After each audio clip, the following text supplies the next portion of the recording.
From New York, it's That Kevin Show. See, I knew it. Come on, Kev. What's a few classified documents between friends? I told you all the time. I knew it. I knew he had some too. Here he is, That Kevin. Kevin McCullough.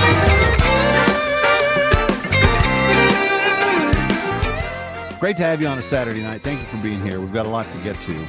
There's a story that's been bubbling up over the last couple of weeks that I just felt like I really needed to address tonight.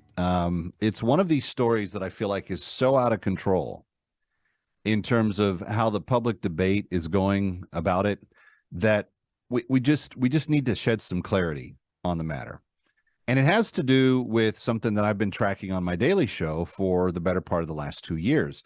Kelsey Bohler, regular guest from the Independent Women's Forum, has been producing a documentary series called Identity Crisis. And this series is shedding the light on really what's going on in terms of the trans movement in America and how people are getting recruited for it, what happens when they decide they don't want to be part of it anymore, etc. And one of the ways that they have been able to kind of keep rope on all of it is to just flat out bully people. And this happened a week ago. Former elite college swimmer says that she was ambushed and physically hit by trans rights protesters after speaking at San Francisco State University.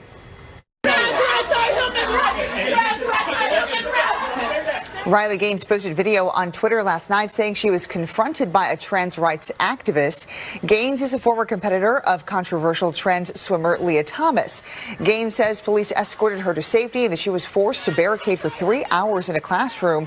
The university says police did not make any arrests, but that it is conducting an investigation. The attack happened after Gaines spoke last night to students at a Turning Point USA event at SF State. She says she is not against transgender athletes competing, but believes they have an unfair advantage in women's athletics, and there should be more dialogue about how to make athletics more inclusive. Now, that doesn't seem highly unreasonable to me, that she goes and she gives a speech, she has some give and take. And according to not just that local affiliate, but the national networks that I saw cover this, all seem to include some of the information that said, you know what, the back and forth was civil. It was agreeable. And it wasn't until the very end where this crowd of trans activists got together and came at her. One of them punched her in the face and in the shoulder.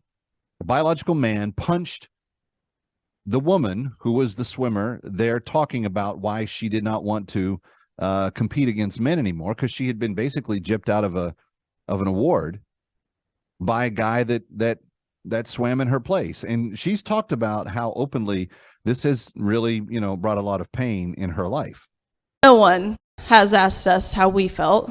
We exist to validate a male's identity. But the Ivy League, Leah Thomas's teammates, actually, when they were concerned about the locker room situation and they sent an email to the Ivy League and the NCAA, their response was, here are some counseling resources you should seek if you feel comfortable seeing male genitalia in your locker room. And then they were referred to the LGBTQ Education Center to educate themselves on the oppression that these athletes are dealing with. So no one within the NCAA is willing to acknowledge us, our feelings, our safety, our privacy. I've really tried. I feel like it's really only happened like the past couple weeks where I get emotional talking about the locker room scene, because it is just so wild that you can turn around and see a 6'4" biological man pull his pants down watching you undress, and no one is willing to stick up for you. The emotion of her voice seems to say it all, but that's what we're talking about. That's the bottom line.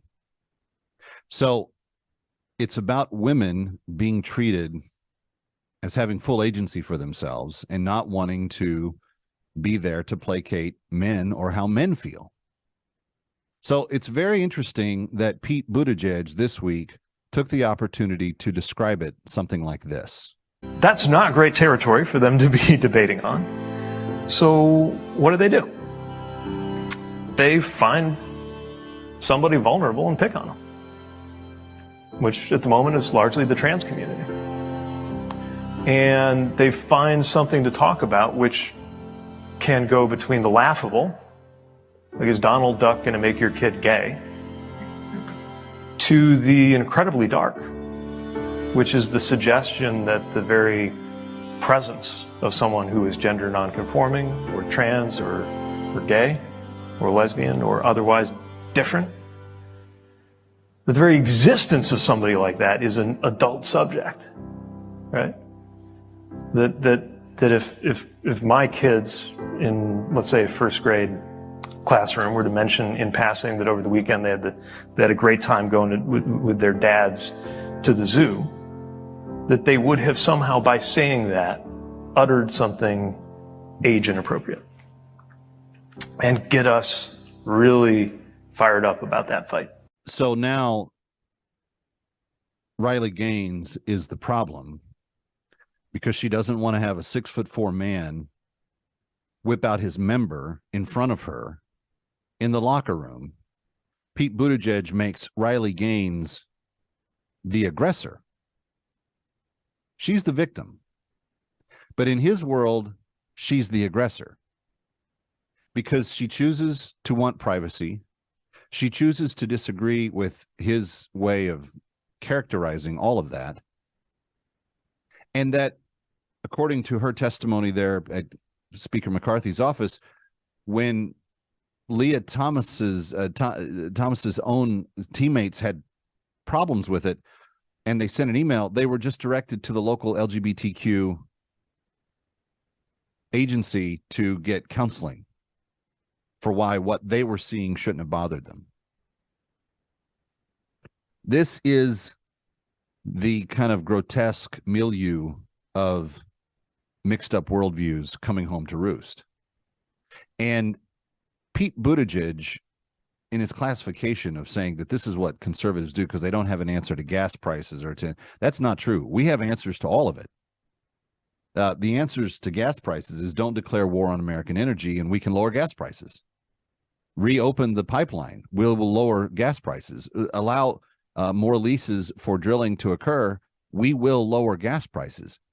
Everything he said was untrue. And we didn't pick this fight with transgender kids. In fact, Kelsey Bolar was on my show this week and she made a very good point. We don't bring up the criticism of these policies regarding these trans kids, as they're dubbed, because we don't care about the trans kids. Actually, if you've spoken to anybody who's gone through a transition and seen the other side of what their life has become, you'll understand why many of them are wanting to detransition and go no further with it. But they get love bombed when they are headed into the situation, and they get treated poorly when they decide they don't want to pursue it anymore. Riley Gaines is a hero, and she deserves our respect. Kevin McCullough coming right back. We go tripping with T-Square next.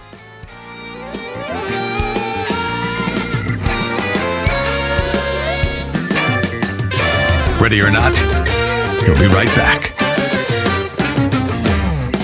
That Kevin